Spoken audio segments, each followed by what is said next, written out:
sebenarnya orang Indonesia idenya tuh bagus-bagus. Tapi penyampaiannya kurang terstruktur. Kenapa orang tetap harus berani untuk mimpi sih gitu? Semua orang itu berhak di depan layar, semua orang itu berhak ngobrol sama klien dan tahu masalahnya klien tuh apa. Di setiap yang lu lakuin itu dalam jangka 5 tahun let's say, itu akan lu achieve sesuatu dan kalau lu look back itu pasti karena single habit sebenarnya. Selama lo jadi entrepreneur atau creative entrepreneurship, gak ada yang ngebantuin lo saat confidence lo lagi turun. Ini yang paling krusial, gue gak mau orang lihat gue gagal. Bisnis lo akan bergerak atau makin oke saat personal development lo juga makin oke.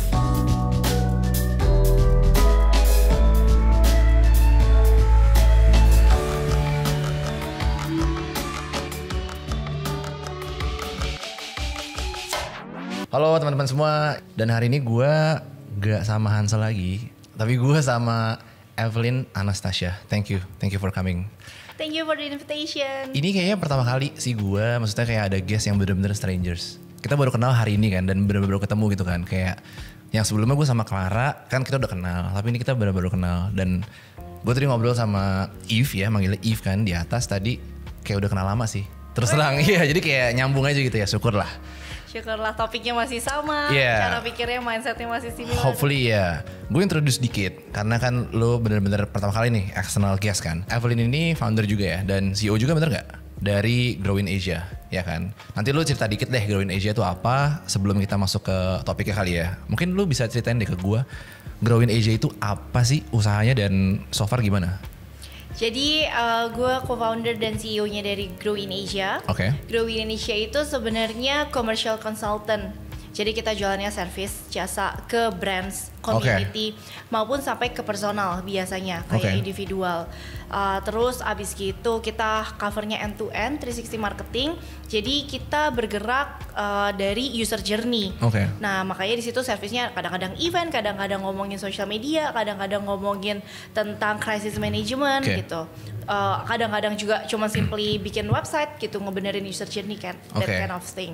Tapi yang menariknya adalah sebenarnya teman-teman di dalam Grow in Asia itu semuanya adalah teman-teman yang baru belajar jadi consultant. Jadi di sini kalau teman-teman atau yang di creative industry biasanya kenal dengan creative agency, digital agency gitu ya. Kalau konsultan kan mereka langsung ingetnya ke Big Four biasanya, Deloitte lah gitu, PwC gitu, dan mereka lebih ke arah management system.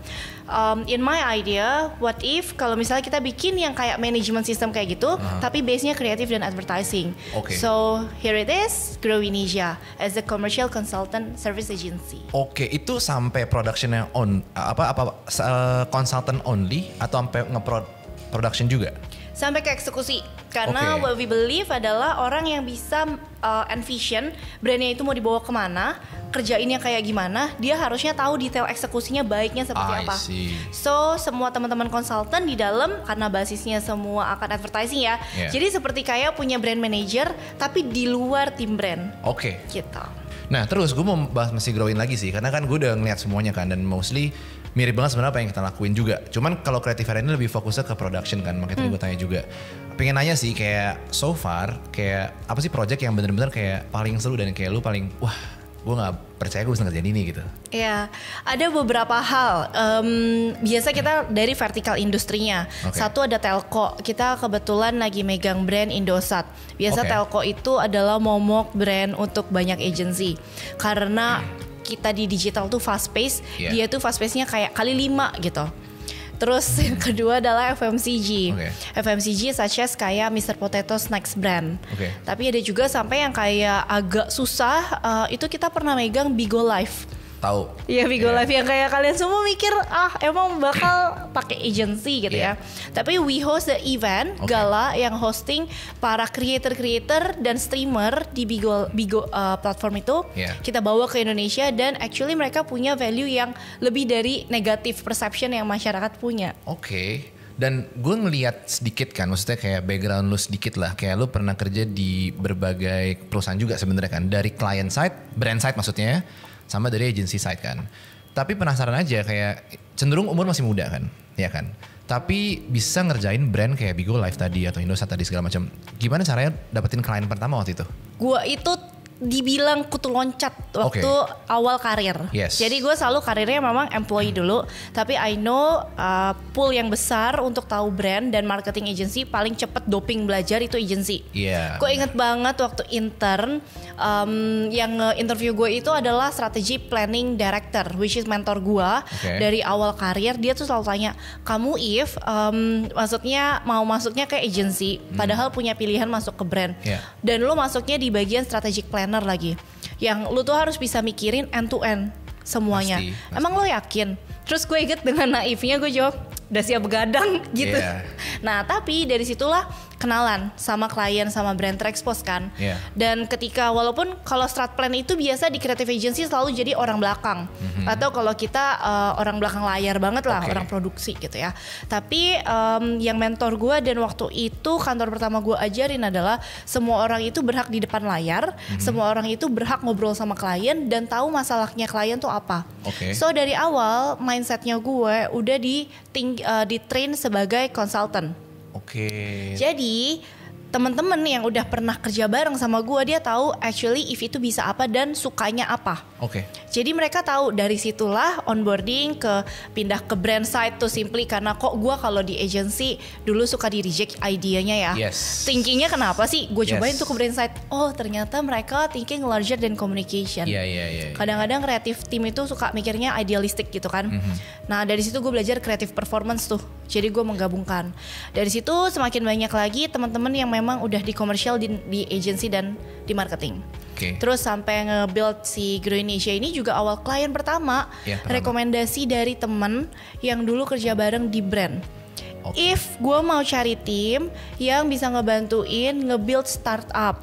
Dalam hal ini gue cuma punya produk, brandingnya udah kebayang tapi not sure how to do it. Sini gue yang kerjain. I see. Dari situ gue kayak dapet klien pertama, terus udah mulai kasih tahu yang dulu pernah kerja bareng, yang pernah jadi temen di brand. Gue akhirnya start sendiri sekarang gini. Udah deh, sisanya goes by LinkedIn. Gue pernah syuting sama Hansel BTW tentang networking kan sebenarnya. Dan ini nge-proof nih barusan bahwa klien pertama itu most likely datang dari network kita sendiri kan. Agak sulit kalau lu nggak pernah aktif sebelumnya. Kalau lu case lu kan dari brand sebelumnya kan. Betul. Gitu-gitu. Oke, kayaknya introduction-nya udah enough nih. Nah karena sebenarnya yang seru adalah yang onwards-nya ya kan. Dan gue terus terang excited banget pengen bahas itu. Yang pertama adalah terus terang nih, ini Audience Insights kayaknya agak kaget dengan topik ini karena biasanya tuh gue ngebahasnya teknis sekali. Nah ini gue agak keluar sedikit dari comfort zone gue untuk ngebahas yang lebih philosophical gitu ya. Yang pertama adalah gue baca Medium kan. Gue emang subscribe Medium juga by the way. Dan gue baca Medium lu tentang kapan kita terakhir berandai-andai. Nah itu tuh gue pas baca ini lumayan relate dengan gue gitu loh. Karena setiap yang mau kita kerjain pasti kan dari thoughts dulu kan. Dari berandai-andai. Cuman gue ngerasa gini, if kita semakin tua pasti semakin takut berandai-andai kan. Kayak udahlah yang pasti-pasti aja gitu. Sedangkan kayak gue punya anak kecil gitu kan. Semua ditanya gitu. Ada research dulu bilang kayak anak kecil tuh bertanya kayak berapa ribu pertanyaan gitu per hari. Tapi kayak pas udah SD tuh berkurang lagi. SMP berkurang lagi sampai ujung-ujungnya pas dewasa dia hampir gak nanya sama sekali. Nah gue pengen tahu behind the scene dari cara pikir lu. Kenapa orang tetap harus berani untuk mimpi sih gitu. Sebenarnya kalau ngomongin tentang mimpi itu yang membuat gue melek juga sebenarnya anak kecil. Jadi gue ngelihatnya di zaman sekarang anak kecil atau setidaknya anak sekolah mimpinya cita-citanya cuma jadi creator semua. Iya sekarang gitu. Iya kan. Nah terus kedua adalah ngomongin mimpi dan berandai-andai. Berandai-andai itu juga hal yang gue pakai ketika gue bikin branding story. Karena kalau ngomongin lu branding story, lu pasti kan achieve ke ideal level of human being lah ya gitu. Lu maunya kayak gimana? Kalau lu nggak bisa berandai-andai, hidup yang lu mau atau hidup yang brand ini harus jalanin, target audience ini harus jalanin seperti apa, then we're stuck. Kita cuman capturing dan mendokumentasikan apa yang hidup kita yang ada sehari-hari sekarang, dan menurut kita nggak ideal. Semua orang pasti merasa hidupnya nggak ideal. Nah, berandai-andai itu membuat gua berani untuk bikin branding story yang lebih philosophical, yang sekarang agak ditinggalkan menurut gua, karena mereka semua lebih mengejar virality. Terus kedua, filosofi itu kan sebenarnya tentang bagaimana kita self development dan membawa diri menjadi lebih baik. Kalau lu nggak tahu, nggak bisa gambarin yang lebih baik itu seperti apa dan gimana caranya lu reach ke sana. Gitu. Jadi di situ gue berani mengandai-andaikan, oke, what if I'm becoming a millionaire? What if I'm becoming a global talent? Nggak tahu tuh gue sampai sekarang gimana caranya, belum kebayang. Tapi gue juga pernah baca buku, tapi lupa bukunya apa. Lu tuh harus tahu, lu tuh lagi mau berjalan ke arah mana, bigger picture-nya. Nanti micro decision lu in daily basis, lu percaya otak lu tuh ngarahin lu ke sana. Dan ketika lo nggak bisa berandai-andai ujungnya kemana, gimana caranya setiap hari lo tuh bisa mengarah ke tujuan lo itu. Karena sekarang kan digital heboh banget kan, kita tend to reactive instead of planning gitu. Itu yang sebenarnya buat diri gue sendiri gue hindarin. Karena gue nggak mau anjir 5 tahun udah lewat, kok gue masih di sini gitu. Karena lu jadi secara unconscious action lu kayak akan kesana kan. Kalau lu udah punya andai-andainya gitu kan. Lu punya tim kan pasti yang kerja segala macam. Gue juga pernah ngerasa gini, jadi kayak gue kadang-kadang punya mimpi gitu kan, pengen bikin let's say podcast ini atau kayak bikin konten lain di Creative Era. Tapi kan kadang-kadang kita nggak bisa nge-hipnotis mereka untuk percaya sama mimpi lu gitu, ya kan. Sedangkan lu tahu lu nggak bisa jalan sendiri gitu loh, ya kan. Kadang-kadang orang baru percaya sama leadernya, sama Evelyn kalau udah jadi. Cuman OTW kesananya, misalkan kayak sampai 1 juta subscribers misalkan, kan nggak ada yang percaya, sulit kan. Gimana lu bisa make sure followers di kantor tuh bisa believe what you believe gitu? Itu pertanyaan yang menarik banget karena being founder dan visioner is one thing. Bikin orang ikut lu is another thing. Tapi gue yakin setiap orang punya needs and wants. Nah, gue bergerak, gue punya needs and wants kayak gini, ini adalah visi gue. Nggak apa-apa kalau visi lu beda sama visi gue, tapi di fase hidup gue yang ini, apakah needs and wants lu bisa nge-support visi gue? Jadi biasanya kayak setiap kali ini perkara UMKM lah ya, semua kan dikerjain sendiri, jadi including hiring. Setiap kali hiring gue pasti bertanya, lo 5 tahun ke depan mau jadi apa, image lo kayak apa? Satu, gue pingin tim gue itu adalah orang-orang yang forward thinking, bisa berandai-andai. Dan kalau dia gak tahu dan gak bisa jawab dan gak get back ke gue dengan jawabannya, means itu bukan cocok jadi tim Jia. Karena lo gak bisa bikin sesuatu yang lo gak bisa andai-andain lah. Kedua, dia berkontribusi dong pasti buat perusahaan, buat brand, karena itu buat revenue kita kan, dan kita kasih gaji. Tapi sebenarnya kan perusahaan atau this kind of commercial consultant tinggi nggak cuma Jia yang punya. Kenapa lu milih Jia dan kenapa lu liatnya Jia itu bisa fit to your needs and wants sekarang? Jadi dari situ gue ngeliat, ketemu nih needs and wants-nya dia. Gue bantu lu ke sana, tapi lu bantu gue ke sini ya. Transaksional. Iya. Jadi nggak mimpinya nggak harus sama. Yang penting bisa dikawinin kan intinya gitu. Kan. Kalau misalkan speaking about dreams, berarti kan lu pasti punya dreams kan sekarang yang lagi lu secara unconscious lagi sana. Apa emang dreamsnya? Dreams gue adalah what if kalau misalnya 10-20 tahun ke depan kita tuh orang-orang Indonesia itu sitting in the global management level. Jadi Indonesia itu as a talent factory buat dunia. Karena imagine mungkin 20-30 tahun lalu kita bisa bilang mungkin white people kali ya. Wah, ada semua di mana bule-bule gitu ya. US lah, UK, Germany, things. Sekarang Indian bukan? Nomor 1 juga dia penduduknya sekarang di dunia. Betul. Dan India sama kita demografi wise dan typography wise mirip. Orangnya banyak, semuanya waktu kecil dan muda berebut kerjaan, gitu kan. Mereka harus striving. If they can do it, one day dengan tools yang pas, Indonesia juga pasti bisa. Gitu. So that's my dream. Dreamnya untuk orang lain justru ya, bukan buat lu nya ya? Enggak, buat gua. Jadi kenapa? Karena lo bayangin deh, kita kalau udah tua, kita pasti maunya banyak freedom kan, freedom to live, terus punya option yang banyak, mau ngerjain apa terserah kita. Kalau lu udah ngebuka ekosistem lu menjadi lebih luas, nggak cuma di Indonesia, dan freedom lu makin luas. Tapi kita itu biasanya baru bisa quote and quote sukses kalau lu juga udah bisa ngebantu orang lain untuk elevate bareng sama lu. Karena basisnya kan human ya.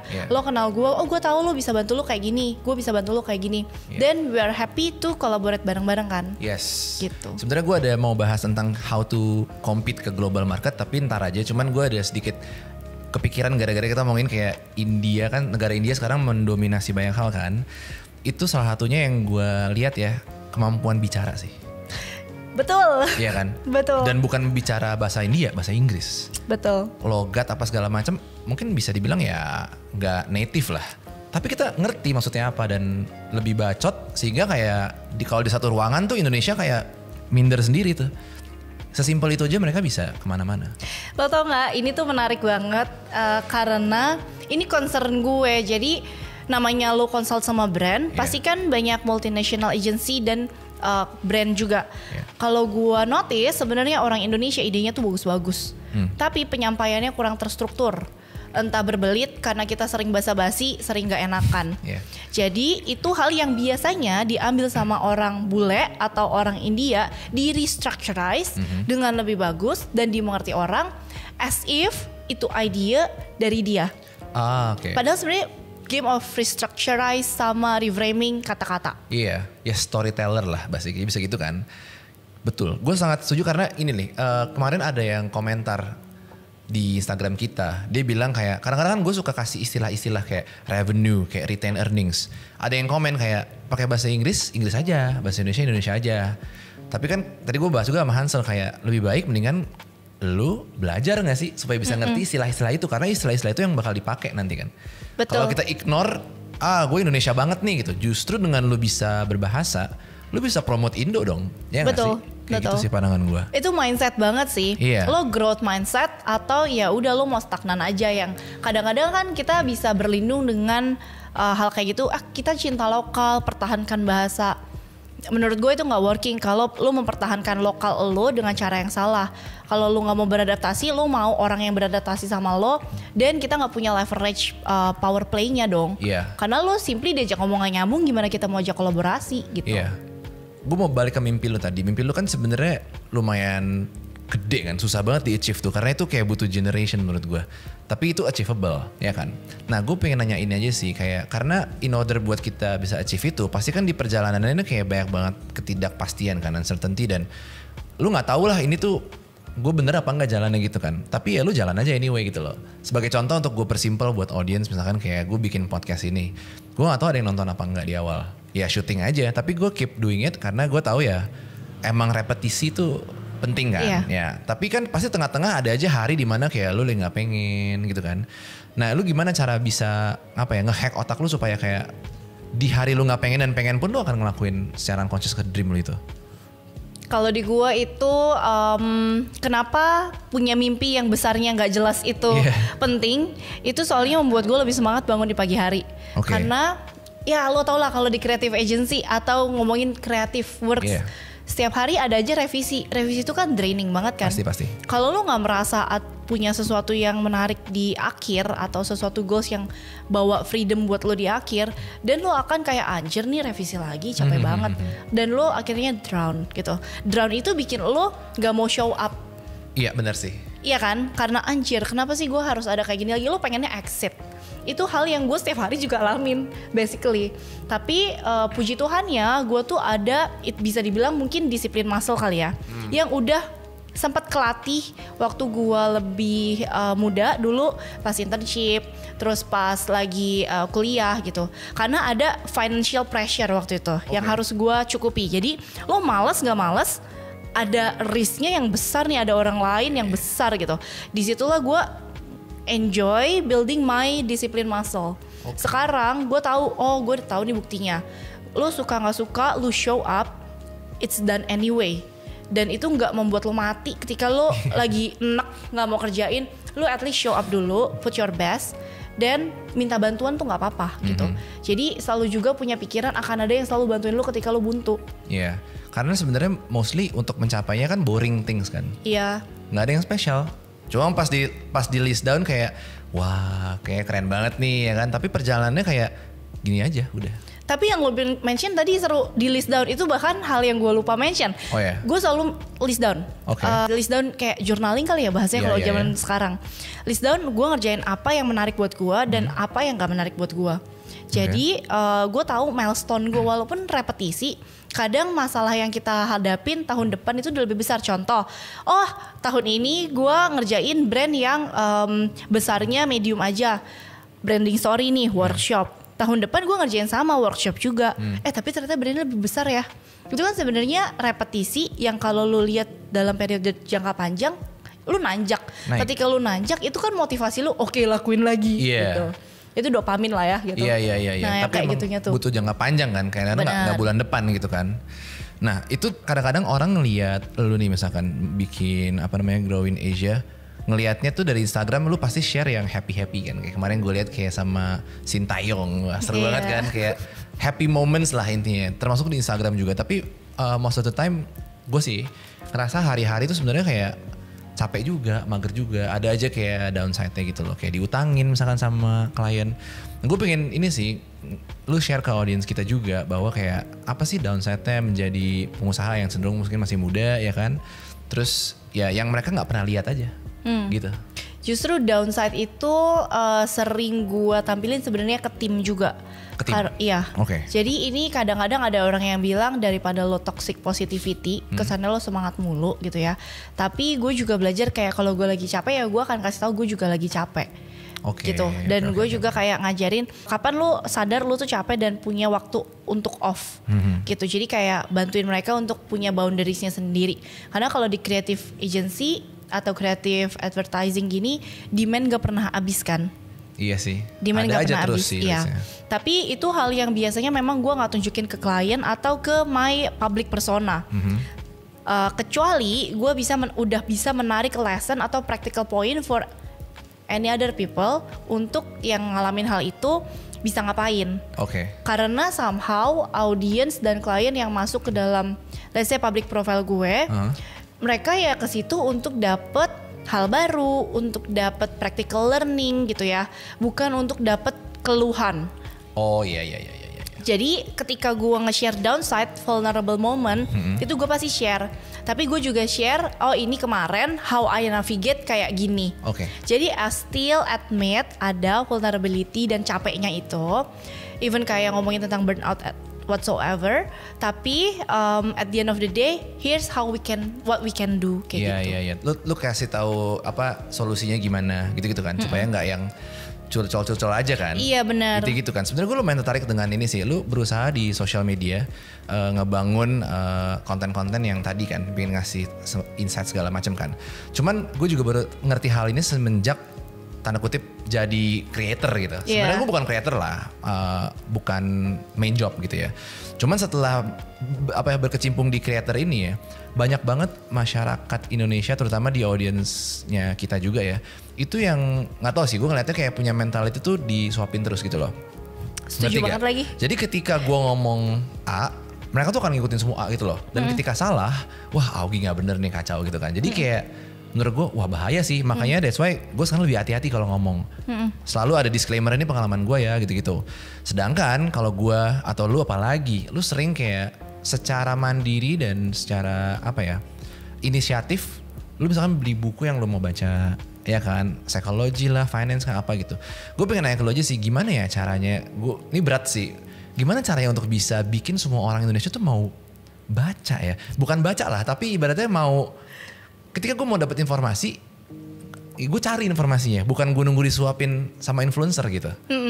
Tapi tahu nggak sih, ini juga pertanyaan gue sampai gue datang waktu itu lagi ada project Endgame Town Hall yang punyanya Pak Gita itu, terus dia undang Dr. Ryu untuk di panggung. Pertanyaan lo sama kayak pertanyaannya Pak Gita waktu itu.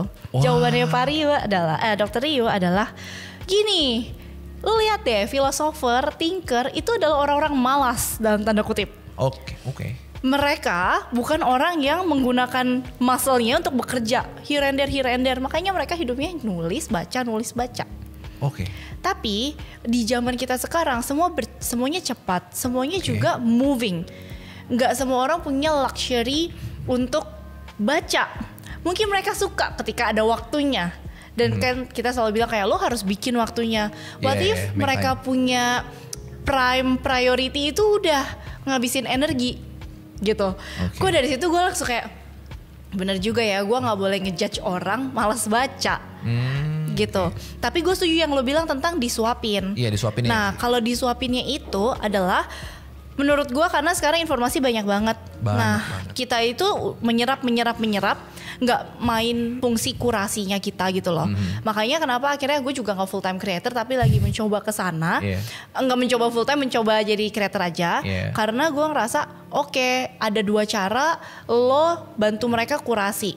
Either ikutan terjun bikin konten yang memang tanpa mereka kurasi itu udah bagus. Atau kedua ngajarin mereka untuk cara kurasi. Satu kontrolnya di gue, satu kontrolnya di audience. Yang gue bisa lakuin ya udah gue bikin konten yang menurut gue oke aja. Gitu. Jadi hopefully orang-orang yang terpapar sama konten gue at least tahu yang dia serap itu benar gitu, atau benar dalam artian ada dasarnya biasanya. Kayak kalau gue denger lo ngobrol atau denger lo kayak sharing di Creative Era punya podcast, lo juga ada teori yang nge-base pola pikir lo. Ada. Lo ada data dalam artian oke, gue udah mewakili baca bukunya dan gue apply ke reflektifnya. Dan itu sebenarnya menurut gue udah membantu orang lain untuk nge-reflect back juga. Apakah ini sesuai sama experience-nya dia. Jadi nggak cuman out of nowhere kebenaran yang lo sebut karena yang ngomong adalah Augie. Iya. Gitu. Tapi lo memvalidasi itu semua. Menurut gue sekarang titik validasi itu menjadi lebih baik ketika kita menyampaikan sebuah solusi kali ya. Makanya kita sekarang ada di bagian kayak data driven gitu. Sometimes data driven kan gak tentang numbers, tapi tentang others people's experience juga. Kadang-kadang tentang buku yang kita udah baca segala macam gitu. Makanya kadang sekarang creator juga nampilin sumbernya kan, supaya mereka nggak kayak asbun gitu loh. Walaupun sebenarnya gue nggak tahu ini cara solve-nya gimana, karena mayoritas netizen juga kan mungkin ini udah ngaruhnya ke pendidikan, beneran formal pendidikan gitu loh, formal education kan. Yang tadi kita bahas mungkin kayak ya gimana, ini udah semua orang punya akses ke internet, mereka bisa udah di titik dimana bisa pilih nonton apa enggak gitu kan, udah susah banget gitu loh. Gitu ya, ini emang butuh pendidikan sih. Terus habis gitu ya, kalau misalnya kan ini makanya kenapa gue punya 2, antara kita yang mengontrol ekosistem kontennya atau orang yang kurasi. Masalahnya orang kurasi juga susah, kan dibantu sama platform ya. Lo semakin suka yang clickbait dan kayak quote and quote konten sampah, lo akan dikasih lebih banyak lagi konten sampah. Benar. Algorithm plays dan itu kan kita nggak punya kontrol juga di platform gitu. Jadi what if kita bikin konten yang baik tapi ternyata ngebait mereka supaya banyak konten baiknya dateng kan. Ya kayak gitu sih menurut gue. Agak susah banget itu emang informal education jatuhnya. Nah gue gak mau kesana sih, takut soalnya itu kan kayak udah ini banget lah. Cuman kita terus terang ini sekarang masih di topik yang dream, karena dream itu menurut gue fundamental dari semuanya. Gue punya anak 2 tahun, sampai sekarang aja gue masih ngajarin dia untuk berimajinasi terus kan. Kita lagi suka nonton Bluey tuh, kayak jadi kayak ya suka kayak abis nonton kita suka kayak review gitu. Oh tadi ngapain dia gitu, buat mancing dia tuh bisa Bluey salah apa bener ya gitu. Padahal kartun doang kan kayak gitu-gitu. Tapi itu menarik, itu sebenarnya hal yang menurut gue penting sekarang. Self awareness. Self awareness. Iya kan, anak lo jadi aware. Oh baik tuh kayak gini, gak baik tuh kayak gini. Oh yang dilakuin tuh kayak gini. Dan gak semua orang, menurut gue ini justru jadi jawaban yang tadi pertanyaan lo, kenapa orang sekarang disuapin. Iya lagi. Iya kan, circling back kan. Orang disuapin oke-oke aja karena dia mungkin pikirnya itu baik gitu. Tapi dia gak relook back ke value-nya dia, itu tuh hal yang baik atau enggak. Setuju. Karena gue terinspirasi nih dari Deddy Corbuzier sebenarnya. Jadi kayak untuk ngedidik anak, ini kan sebenarnya kita kontribusi kan untuk supaya netizen di 2040-50 juga lebih bagus kan. Adalah kita nggak mungkin bisa kontrol konten providernya gitu loh. Tapi kita bisa kontrol calon-calon orang dewasa untuk berpikir mana yang baik dan enggak aja sih. Iya kan, dan itu gue rasa dari bibitnya dari kecil gitu loh. Nah gue mau agak lompat sedikit Jadi gini, gue lihat Instagram lu kan, lu suka baca tuh Kindle ya Kindle. Kan? Ada kadang kayak ada yang di highlight gitu, gue suka baca. Oh iya bagus-bagus gitu kan. Terus gue langsung lihat bukunya gitu.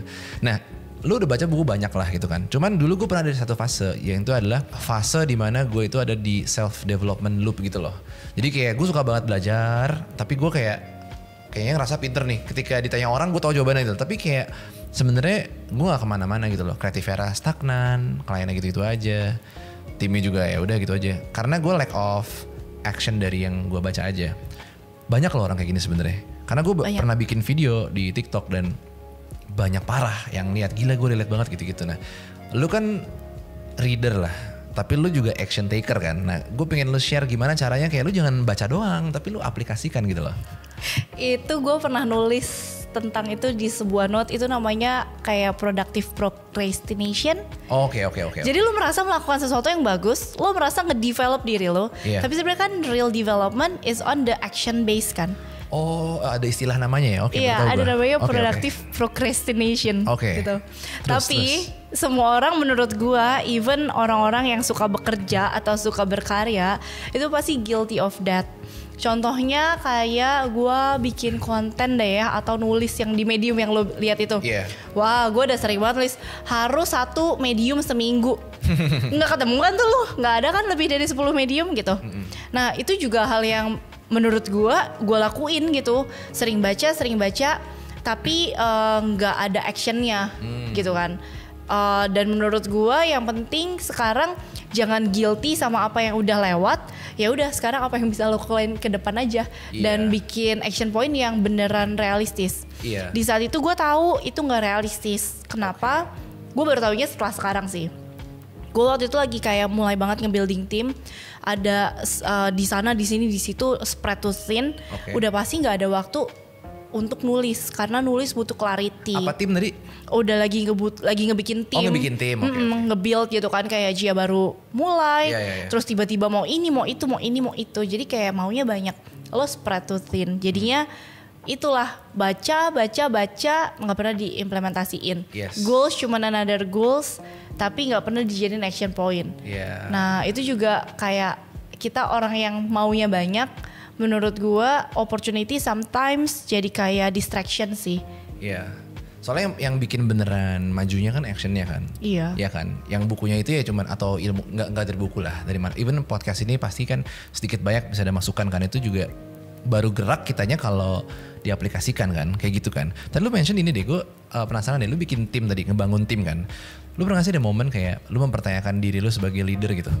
Ada gak sih kayak sebenarnya gue pantas gak sih gitu? Ini imposter syndrome gitu. Iya kayak gitu. Karena kan kayak mungkin lu gak pernah ngelit orang, tiba-tiba udah banyak kan kayak. Tiba-tiba banyak timnya ada. Gue sampai panggil, bukan panggil ya, berlebihan banget. Sampai kayak pakai coaching, self coaching. Oke, self coaching gimana maksudnya tuh? Jadi gue merasa di saat itu gue nggak tahu apa yang gue lakukan itu on track atau enggak, benar atau enggak. Terus di saat itu juga gue belum banyak belajar dari pengalaman orang lain, gitu ya. Terus gue juga bingung kayak ini kok timnya stagnan ya. Gue merasa gue udah memperbaiki diri segala macam, tapi kok geraknya di sini-sini doang.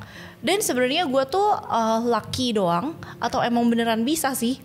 Lo pasti kan punya pertanyaan gitu kan, ketika lo tiba-tiba punya achievement atau tiba-tiba punya yang bantuin banyak gitu kan. Imposter kan? Iya benar, imposter. Terus gue sampai ke psikolog. Psikolog yang kayak psikolog gue nanya, gue pingin tahu self awareness aja. Sebenarnya apa sih yang terjadi di diri gue internally gitu. Tapi gue nggak happy lagi waktu itu sama beberapa psikolog yang gue obrolin di Indonesia, karena jawaban mereka teoritis. Gak praktikal. Karena pas gue cek lagi, orang yang gue ajak ngobrol ini gak tahu problemnya secara detail. Jadi dia tahu dari sisi psikologi, tapi dia gak tahu dari sisi bisnis. Dan gue denger podcast banyak banget. Sampai akhirnya gue ketemu satu yang dia juga open kayak mentorship untuk self coaching gitu. Orang ini tuh base-nya dari Swiss. Jadi at that time gue mikir, ini investment mahal banget, tapi kayaknya ini right time deh untuk invest di diri gue, untuk belajar point of view orang lain. Tahu nggak? Ternyata gue ikutin coachingnya dia tuh 2 bulan doang. Jadi one on one call setiap minggu. Terus abis gitu dia juga kasih modul yang lo harus ikutin. Itu isinya sebenarnya tentang apa? Tentang mengenal self awareness lo. Gitu. Jadi kayak ternyata lu merasa imposter syndrome, tapi coba deh lu tulis di jurnal apa yang udah terjadi, kenapa lu bisa dapat ini, menurut lu kenapa lu nggak dapat ini, menurut lu kenapa, kira-kira hal ini hal yang lu bisa lakuin lagi nggak di kedepannya. Dan itu akan ngasih tahu lo tuh luck aja atau lu tuh emang beneran bisa. Wow, menarik sih. Itu kayak nge-approve gitu ya, kayak yang lu pikirin tuh luck doang apa bisa ya? Karena katanya kita tuh gak boleh percaya sama otak kita. Dan ini terkonfirm, gue jadinya baca atau penasaran anjir. Kalau gue nggak percaya otak gue percaya otak siapa gitu. Terus ternyata otak kita itu selalu bergerak based on fear, karena basisnya otak adalah memproteksi kita untuk nggak jatuh. Jadi fear itu ada ngomongin tentang ya kayak semua hal yang lu lakuin itu terkesan gampang aja lah, gitu. Tapi sebenarnya lu harus kasih tahu di situ tuh ada effort yang lu taruh. Nah di situ gue mulai rajin journaling. Makanya dari situ itu di data lu kan? Nah data gue bener, journaling, posting IG, achievement. Sebenarnya kadang-kadang bukan buat orang, buat nanti kalau gue lagi down itu adalah happy tools gue, confidence tools gue. Karena gue belajar juga selama lo jadi entrepreneur atau creative partnerships gitu ya, nggak ada yang ngebantuin lo saat confidence lo lagi turun. Karena lo nggak bisa share itu ke siapapun. Ketika confidence lo turun, confidence orang terhadap lo juga akan turun kan. Pasti lo harus nge-fake kayak seolah everything's okay kan, padahal lagi turun gitu. Gue penasaran tadi hasilnya gimana berarti? Apakah itu beneran hoki atau? Hasilnya ternyata gue bilang, ternyata I do research. Makanya ketika ngobrol sama kliennya ini head on business problem. Gitu. Terus kedua chemistry. Gimana caranya lu gak cuma jadi middleman yang cuma nyampein, tapi lu emang telaah dan lu drive orang untuk kayak ke andai-andai tadi. Jadi semuanya jadi kayak nyambung gitu, jadi satu. Ternyata kemampuan gue berandai-andai ini bikin brand mau ngobrol gitu, karena dia melihat sisi baru yang biasanya mereka gak lihat daily. Tapi network juga berperan gitu. Kayak ya balik lagi lah, kalau lu tahu tentang apa yang harus dikatain aja, terus lu nggak tahu cara actionnya, lu nggak bakal menang pitch. Lo nggak kebayang kira-kira ternyata dia budgetnya tuh cuma punya segini, lo tiba-tiba nawarin budget ke mereka 3 kali lipat, ya nggak bisa. Itu kan semuanya dari network, ngobrol, nanya, research. Ternyata itu adalah luck yang lu bangun sebenarnya. Betul. Kayak ya orang mikirnya kayak lu dapat aja gitu kan. Padahal kalau di list down lu kenal orangnya satu, ya kan, tuh udah pernah ngobrol. Begitu juga dengan repetisi nggak sih, kayak misalkan kita rekam, lu akan bikin konten kan ke depannya. Nih doain konsisten ya. Nah ini jangan aja nih buat lu juga ya, jangan pernah stop. Karena lu gak akan pernah tahu lu akan meledak di mana. Ya kita sebenarnya emang gak cari views ya, kita nyari impact. Cuman emang kadang-kadang di 50-60 pertama pasti mungkin biasa aja. Tapi bisa aja yang kayak langsung meledak gitu kan. Jadi emang luck kita tuh emang bener kata lu, dibangun. Kayak gitu kan. Nah kadang-kadang bikin konten, ini kayak gini lah, itu udah memaksa lu buat kayak belajar sesuatu yang baru terus. Iya lagi, setuju. Karena gue sama Hansel itu bikin podcast kayak gini ya, udah episode ke hampir 22 bahkan. Gue gak tahu lagi mau diomongin apa, karena kayak udah mentok aja idenya. Semua udah kita share apa segala macam, jadi itu memaksa gue untuk belajar terus. Jadi itu bagus sih justru ya. Tapi kalau lu alasannya apa? Kenapa lu obses banget sama personal development? Personal development ya, kenapa obses? Mungkin sebenarnya lebih ke arah kalau lu bikin sesuatu itu akan jadi seiring sama development diri lu. Karena yang ngedrive itu adalah elunya. Bisnis lu akan bergerak atau makin oke saat personal development lu juga makin oke. Entah lu taunya lebih banyak, atau lu bisa ngobrol lebih smooth, bisa memahami orang lebih oke gitu kan. Atau misalnya bisa network kan juga personal development ya. Kenal orang lebih banyak, jadinya bisa koneksi. Karena sekarang kan zamannya sinergi dan kolaborasi kan.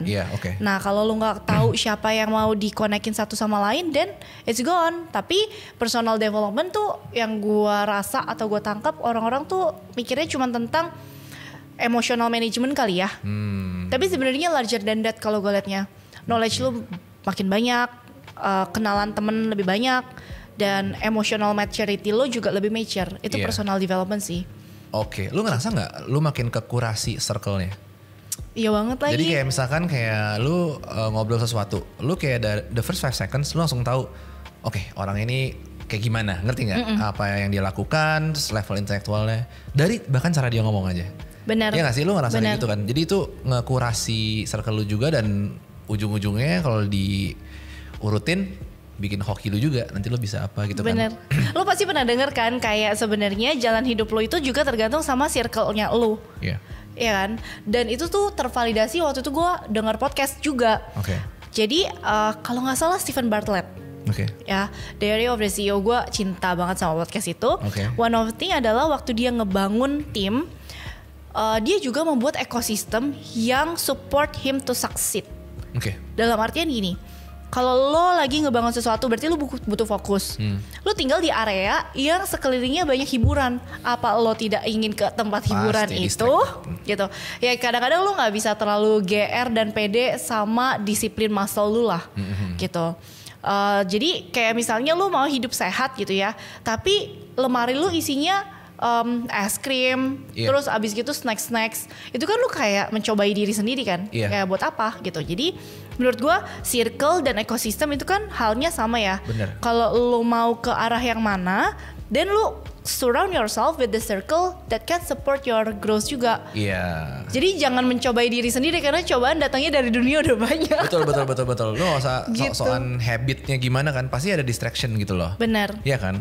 Dan semuanya gini, kalau lu bergaul di satu circle misalkan kan cepat lambat lu kan cara ngomongnya sama, yang diomongin sama, itu gitu kan. Sesimpel kayak habit hariannya gitu loh.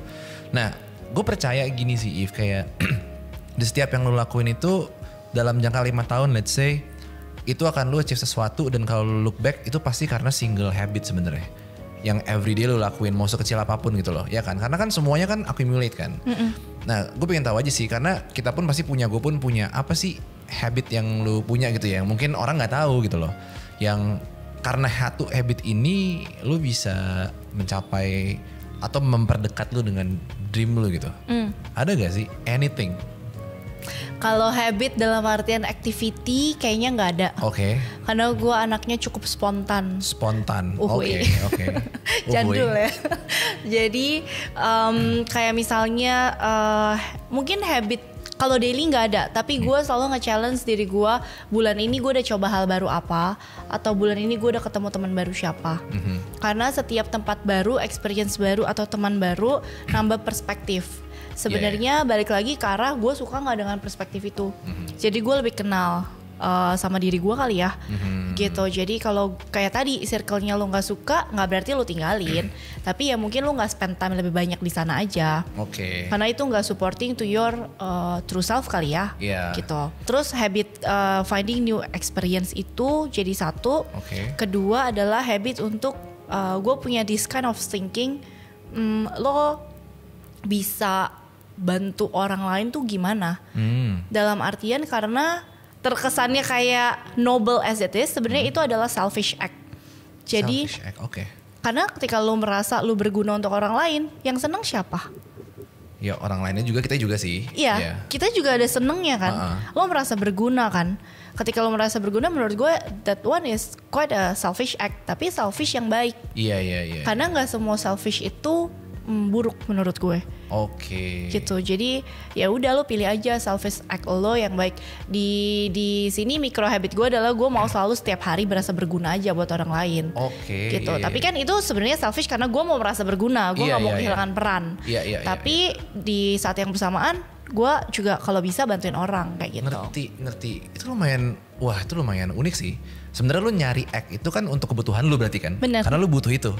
Tapi kebetulan action itu membantu orang lain. Wow, kaizen sekali. Nah gue tapi gini ya, bahkan gue gak usah ke netizen karena terlalu luas. Even dari pergaulan terdekat gue juga deh gitu, atau lebih circle 2 gitu. Orang itu rata-rata bukan gak pinter, tapi kayak emang habitnya atau secara secara chip tuh udah punya limiting belief lah kalau bahasa kerennya gitu kan. Gue ngeliat orang yang separates mana yang punya limiting belief sama yang kayak wah semua gue buka gitu ya, itu rata-rata ya cuman mindsetnya aja kan. Gue pengen lu kasih tahu sih ke orang-orang bahwa kayak semua orang tuh punya kesempatan yang cenderung sama sebenarnya. Untuk orang yang punya limiting belief gitu loh, karena imposter salah satunya. Ya kan, lu gak mau start bikin konten, gak mau start bikin agency atau apa. Banyak banget yang punya mindset limiting belief itu. Lu berawal dari bukan pemilik agency yang tergede di New York, gak juga kan. Start semua dari bawah tapi lu bisa gitu loh. Apa message lu buat mereka semua gitu? Yang punya limiting belief. Iya. Mungkin gue ngaku dulu kali ya. Gue adalah orang yang juga punya limiting belief.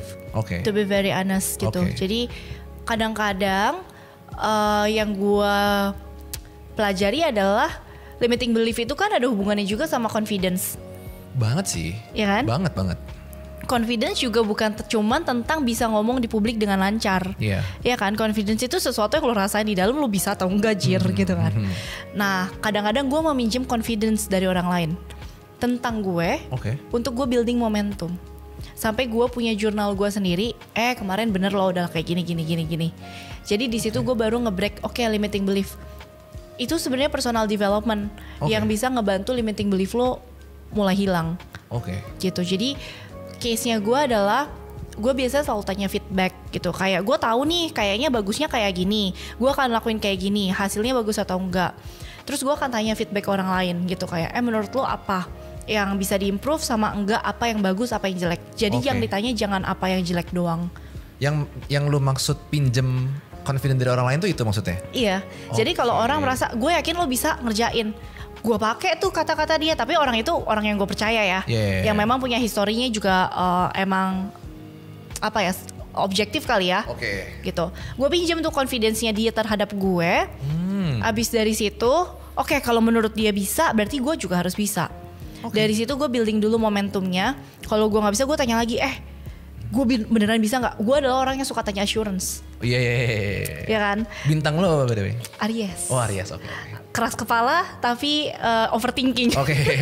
Terus. Gitu, jadi gue akan pinjem confidence-nya dia untuk gue building momentum. Lalu gue punya jurnal yang gue udah aware sendiri. Karena kan yang sebelumnya confidence-nya gue gak aware. Emang gue bisa gitu. Sekarang gue udah aware, gue udah punya tools gue. Then what's the next step? Terus kan momentum udah ke-build. Ya lu roll over aja. Gitu. Dan puji Tuhannya, circle gue dari gue internship, circle professionals gitu ya, itu circles yang baik banget. Orang yang kalau ngasih feedback blunt, ada baik ada buruknya, tapi nggak destruktif, konstruktif. Dan itu juga penting gitu. Balik lagi ke circle kan. Itu gue baru tau loh, terus terang kayak nyari, tanda kutip kan kayak nyari approval dulu kan. Apa enggak, jelek buruk baik buruk kita terima, ya kan. Yang penting lo dapet go apa enggak go, inti itu kan. Karena gue nggak pakai itu loh terus terang. Karena itu tuh tricky banget kalau orang yang nganggapnya dari perspektif yang salah. Menurut gue hidup tuh tentang perspektif kan. Kalau lo ngambil dari perspektifnya salah, lo akan selalu bilang anjir lo mau melakukan sesuatu karena dari approval orang lain gitu kan. Tapi kadang-kadang lo cuma butuh validasi, bener nggak yang lo lakuin ini nih bukan overconfident atau underconfident. Iya. Kan kadang-kadang ini kita spektrumnya beda-beda kan. Gitu. Lo udah punya belief lo sendiri, tapi lo boleh juga lo ada 3-4 data point lainnya untuk mastiin lu tuh nge-value lu di spektrum yang tepat. Bener. Tapi gak berarti semua orang ngomong apa tuh didengerin. Orang yang lu percaya aja. Iya. Jadi kayak research sih jatuhnya. Hidup adalah research. Karena awalnya tuh gue sempat bingung juga waktu mau mulai apapun yang gue lakukan, terutama konten. Karena gue bukan orang yang sebenarnya suka di depan kamera awalnya. Kalau sekarang kayak udah harus. Dan gak ada satupun orang yang gue bisa tanya begitu. Karena untuk gue nanya, bro, gue kalau bikin konten gini oke gak sih? Gak berani. Ngerti gak? Untuk bahkan mau minta sarannya gak berani gitu loh. Jadi kayak semua tuh udah tes sendiri. Itu gue sih. Gue akan coba itu sih. Tapi itu jago sih menurut gue. Berarti lu punya self belief dan self confidence yang udah lebih tinggi. Iya, maksudnya antara kepedean atau enggak ya. Tapi kan kadang-kadang dalam hidup gue, itu yang gue lagi pelajarin. Kadang-kadang lu gak selalu ketemu circle yang bisa ngasih lu feedback. Dan kan gak berani, berarti nggak berarti lo nggak bisa step into hal yang baru karena nggak ada yang bisa kasih feedback. Itu hal yang gue lagi pelajarin. Karena so far apa yang gue build itu adalah gue kayak naik level tapi gue bukan expand. Kebayang nggak maksudnya? Karena circle gue tuh adalah circle anak-anak kreatif, anak-anak creator gitu ya. Jadi gue udah ngelihat mereka menjalani hidupnya seperti apa dan gue percaya mereka punya pengalaman lebih. Jadi ketika dia kasih gue feedback, dia bisa menilai kira-kira lo ada potensi nggak di situ. Tapi kalau misalnya gue mau ke hal yang baru gitu ya, contoh tiba-tiba gue mau bikin restoran, gue belum punya nih circle-nya di sana. Ya lu kadang-kadang harus berani aja, calculated risk kali ya. Itu yang gue lagi pelajarin tuh. Menarik banget karena waktu itu kalau lu kan pakai coach ya untuk kayak psikolog untuk kayak lu nge-mapping pemikiran lu. Itu gue pakai psikolognya gue sendiri gue akhirnya gue kayak tulis kenapa sih kok gue nggak mau mulai itu, ada cuman kenapa gue nggak pede gitu loh. Cuman 2 yang gue temukan. Yang pertama adalah knowledge, jadi kayak gue ngerasa gue belum tahu banyak tentang hal itu. Kayak ibaratnya di industri ini udah banyak yang ngomongin. Kalau gue ngomong tuh kayak siapa sih gitu. Itu 1. Sama yang kedua, ini yang paling krusial. Gue gak mau orang lihat gue gagal. Ngerti gak? Yang kedua gue relate banget. Iya kan. Jadi misalnya lu nge-post something di Reels, gak ada yang nonton gitu. Kan itu rasanya kayak, ini mencoba banget lu jadi ini ya kan. Gitu. Jadi ya itu kadang-kadang berat tuh. Tapi gue relate banget sama poin lo yang kedua. Karena di zaman sekarang menurut gue, orang mendefinisikan sukses itu adalah attention kali ya. Virality sama dengan sukses. Instant glamorisasi itu adalah sukses gitu. Tapi gue akhirnya belajar juga gitu, mendefinisikan sukses gue sendiri. Kadang-kadang ya udah lu post aja, simply gue ngajarin otak gue, lu post karena lu suatu saat kalau lupa lu bisa ingat lagi. Jadi kayak nge-trick your mind sendiri kali ya. Bener. Tapi itu gue relate banget anjir yang kan? 1 dan 2. That's why, kenapa mungkin buat yang nonton ada beberapa teman gue juga, kenapa gue start dari TikTok sebenarnya? Karena di sana nggak ada siapa-siapa.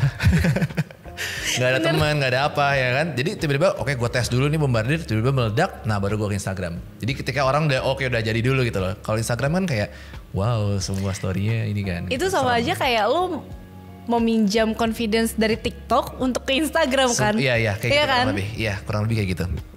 Oh iya bener juga ya, gue kayak minta validasi TikTok dulu.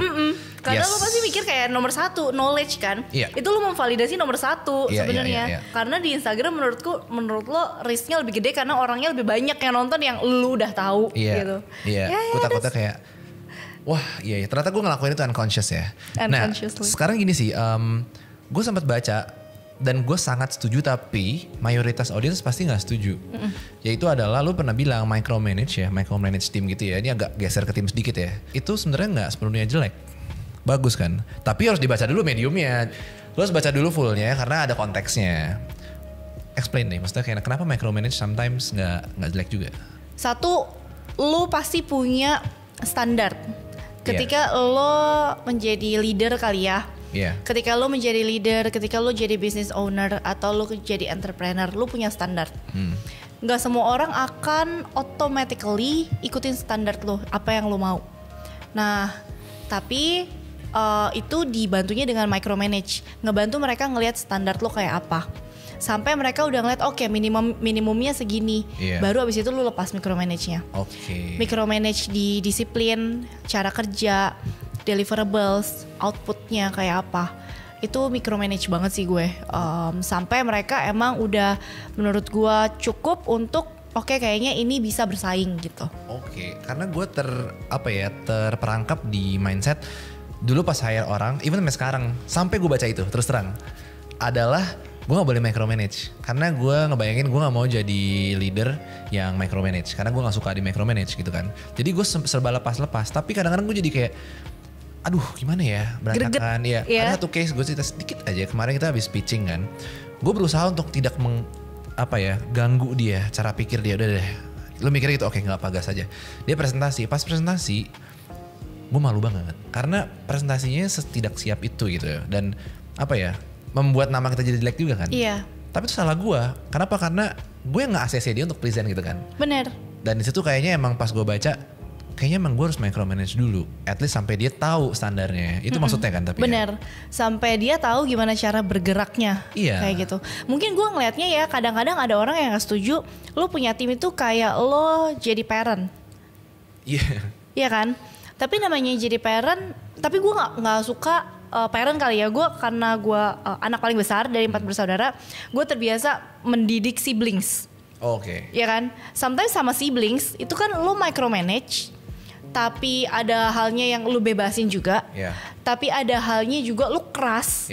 Tapi lo tahu gitu ya, itu sifatnya adalah untuk better goods-nya mereka. With genuine intention. Menurut gue ketika lo micromanage, kalau lo udah kelihatan itu adalah genuine intention untuk kayak tarik lo, standar lo dan kebiasaan lo, I think that would be okay. Yang nggak okay menurut gue mungkin bukan micromanage tapi diktatornya. Kalau kalau micromanage lo masih listen juga kan. Kenapa lo kayak gini? Kenapa lo kayak gini? Karena menurut gue bagusnya kayak gini. There's a discussion in micromanaging. Sampai kecuali udah mepet deadline. Micromanage sampai Z tuh.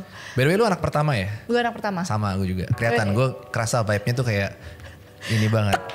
Iya, kayak vibe gak punya kakak gitu. Iya bener. Iya kan? Gue punya kakak ipar sekarang jadi kayak, waduh biasanya gue ngatur, sekarang gue diatur gitu kan. Iya, kayak, beda kan? Beda, kayak gak terima gitu. Kayak, aduh jauh lagi umurnya, jadi kayak, udah deh, iya aja deh gue. Gitu.